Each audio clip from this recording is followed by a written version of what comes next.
Y con el gráfico de una encuesta de Sigma 2 para el diario El Mundo, broto los ojos hasta que sangren y sigo sin verlo claro. Soy Mar Gonzalo Martínez y hoy vamos a hablar de la última maravilla de la política española. Vamos a desmenuzar esa encuesta e intentar entender cómo el PP y el PSOE siguen en pie a pesar de los escándalos y la gestión cuestionable. Agárrate a tu coñac, que miren en curvas. Acorde a la encuesta en cuestión, cuesta encontrar coherencias sin cuestionar la validez de la encuesta. Y sí, porque según lo publicado, la resistencia del PP ni 300 ni 600 espartanos, porque a pesar de la gestión de Carlos Mazón en la Dana en Valencia, cualquier cosa que se podía haber hecho mal, se hizo, y lo que se podía haber hecho bien, también se hizo mal.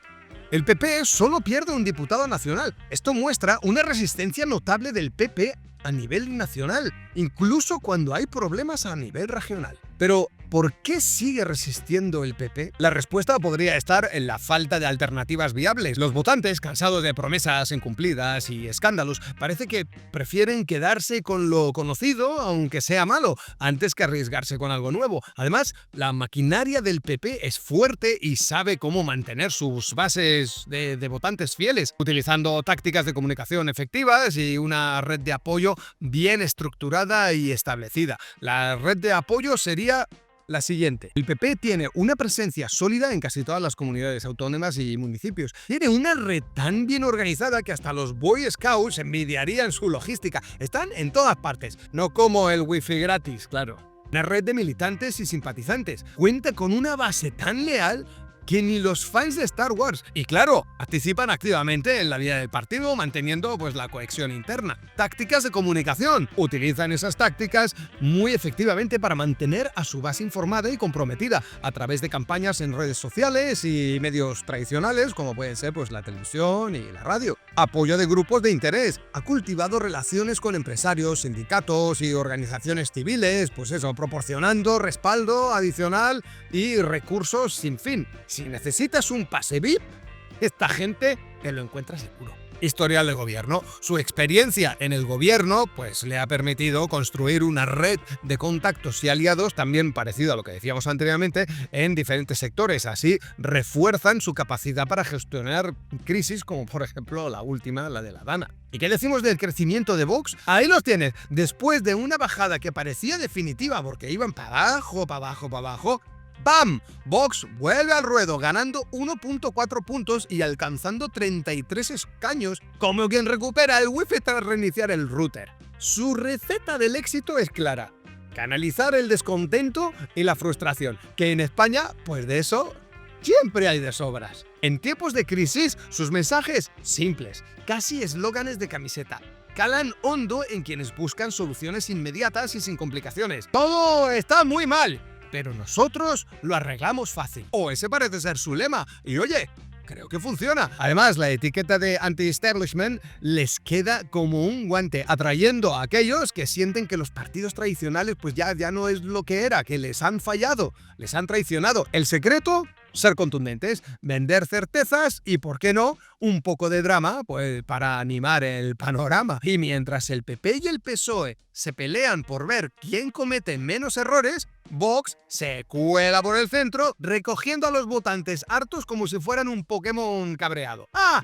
¡Atrápalos a todos, Santiago! Caída del PSOE. Los escándalos de corrupción que rodean a Pedro Sánchez han llevado al PSOE a su peor dato desde antes del 23J, con una caída de 0,8 puntos y un total de 115 escaños. Me sorprenden sobre todo esos 115 escaños, la verdad. A pesar de que sí, que es cierto que hay una tendencia a la baja, van para abajo y para abajo. Y dices, ¿por qué sigue cayendo el PSOE? Pues la respuesta podría estar en esa percepción que ya tiene mucha gente que vota, al PSOE, de que el partido ha perdido su rumbo y sus principios, que últimamente, no nos engañemos, la gente está votando a la persona por lo guapo y lo alto que es.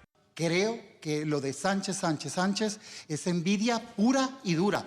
Y les entiendo, porque con lo bueno que está el presidente del gobierno, no me extraña que sientan esta envidia tan asquerosa. O votan solo a partido porque es lo que han hecho toda toda su vida, sin tener en consideración nada de lo acontecido en los últimos tiempos con la gobernanza del PSOE, ahí en lo alto del Ejecutivo. Pero como vemos en la encuesta, los votantes de izquierda que están desencantados con la gestión de Sánchez y los escándalos de corrupción, pues buscan alternativas que presenten mejor sus valores. Además, la falta de una respuesta contundente por parte del PSOE a los problemas internos y externos, eso ha erosionado la confianza de sus votantes. Otro punto importante es la fragmentación de la izquierda. Sumar se va alejando cada vez más de Podemos, como si hubiera encontrado un mejor asiento en el autobús político, y ya suma 9 escaños. Mientras tanto, Podemos sigue atrapado en su crisis interna, más dividido que un grupo familiar organizando la cena de Navidad.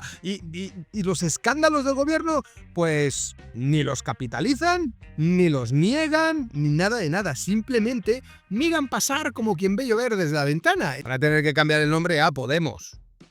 Desaparecer. Y con todo esto, pues uno se pregunta por qué la izquierda siempre acaba tan fragmentada. Porque, seamos sinceros, si no hay una buena pelea por el poder, parece que no se divierten. ¿Una visión unificada? Eso es un unicornio en este lado del espectro político. Aquí cada fracción compite por el mando, como si el control de la izquierda fuera un trofeo de feria. Y claro, se empeñan en ir cada vez más en contra de todo el sentido común. De esta manera, ya no solo no consiguen que los que te votaron lo vuelvan a hacer, sino que no vas a captar nuevos votantes. ¿Por qué Podemos subió tanto en sus inicios? Pues porque era un aire fresco, una política nueva que estaba cerca de la gente. Pues de ver la gente de que era todo mentira y de que están solo para llevárselo a cubos y sentir el delirio de poder, pues la gente te deja de votar y te empieza a tachar de lo que eres. Un puñetero charlatán. Vamos a ver, que decirle fascista a todo el que está en contra de lo que dices, ya sea total o parcialmente, como que no ayuda a tener simpatía por tu partido, ¿sabes? No. ¡Fascista! Y es que me acuerdo, ¡fascista te digo! ¡Ale! ¡Calla, pesado! Y es que me acuerdo de las palabras de Mónica García hace 3 años en televisión, y es que las tengo aquí. ¿Sabe quién viola, quién asesina y quién acosa sexualmente? Los hombres. No votaré a quien dice que yo soy un violador, asesino o acosador, así tan gratuitamente. No lo soy y punto. Si no, no me metas en el saco de generalizar. A mí me parece que de aquella te pasaste muchísimos pueblos. Y es por eso que la gente se está dando cuenta, por fin, de que este tipo de política macarra no va a ninguna parte. Marc, ¿acaso la otra es mejor? A la vista está que no.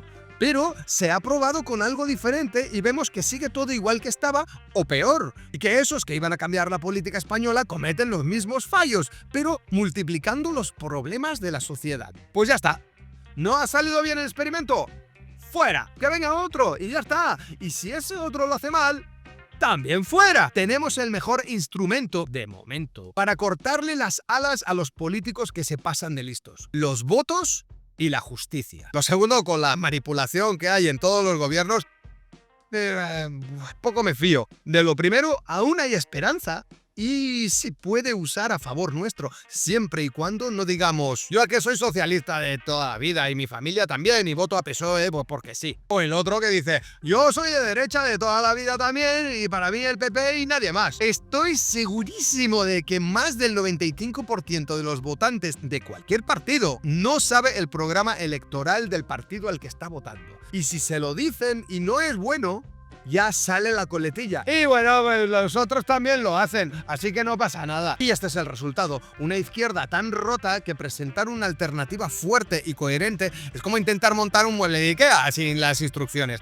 Mientras tanto, la derecha está en la sombra viendo cómo la izquierda se autodestruye y dejando que el caos haga el trabajo por ellos. La Dana arrasó con la comunidad valenciana, Castilla-La Mancha, Murcia, entre otras, dejando un panorama totalmente desolador. Pero políticamente, es lo que yo no consigo entender.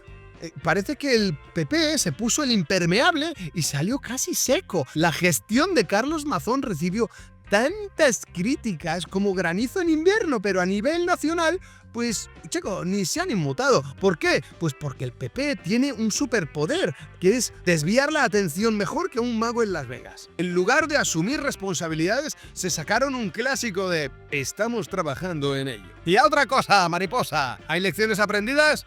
Pues sí, claro, que si alguna vez necesitas una clase de control de daños, llama al PP. Eso sí, que no te gestionen una dana. Es fascinante. It was horrible. Utterly horrible. And fascinating. Casi mágico, cómo los votantes siguen confiando en los mismos partidos, aunque gestionen peor que un becario en su primer día. ¿Será nostalgia, costumbre o un simple mal vale o malo conocido, como os he dicho antes, no? Pues no sé, quizás sea todo junto, la verdad. Aderezado un poquito con una pizca de desconfianza hacia las alternativas, que a veces pues prometen tanto que suenan como dices, esto parece un anuncio de teletienda. Estamos atrapados en un sistema bipartidista tan arraigado que imaginar un cambio real es como esperar que un político cumpla con sus promesas. Improbable, pero no imposible. Además, con la maquinaria mediática y la propaganda en plena forma, la narrativa siempre termina inclinándose a favor del status quo. La solución, pues no sé, que los votantes despierten y exijan algo mejor, pero claro, eso implicaría esfuerzo y mientras tanto aquí seguimos viendo cómo se repite elección tras elección el capítulo número 1000. ¿Habrá algún giro inesperado? Spoiler. Probablemente no. En resumen, los mismos partidos, los mismos escándalos y los mismos votantes fieles. ¿Qué opinas tú? ¿Crees que algún día veremos un cambio real? Si te ha gustado el vídeo, dale al like, suscríbete y deja tus comentarios. Y comenta mucho, que a mí me gusta cómo la gente comenta.